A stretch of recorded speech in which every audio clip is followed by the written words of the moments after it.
Tuturuan ko kayo kung paano mabilis ang pag-repack ng asukal.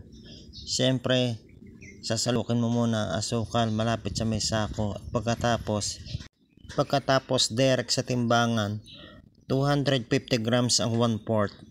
Huwag kang magkukulang ng 250 grams. Di bali ng 251 grams. Sobra ng isa. Mas maganda yun. Huwag kang mandaraya dahil masama ang mandaya at mamahalin ka ng iyong customer kapag tapat ka.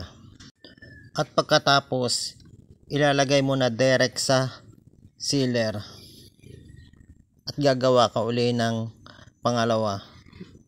Sa isang sakong asukal, gagawin ko lang to ng 2 oras.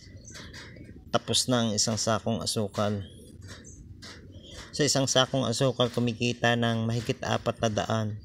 Basta maliit lang yung iyong tubo, mabilisan naman na maubos. Ito na, ready na ang aking pangalawa. At wag muna ninyong isisilyo. Gagawin po nating 3.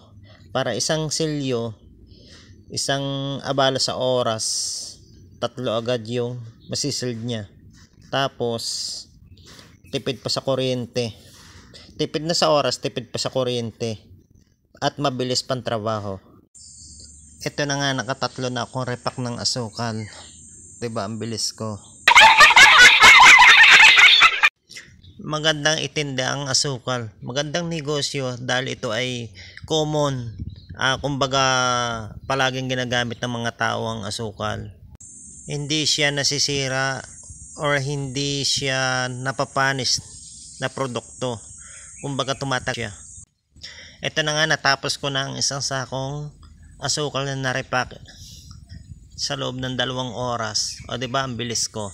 I hope na may natutunan kayo or nakadagdag kaalaman sa ginawa ko. Kaya mga lords, pa-like and share naman.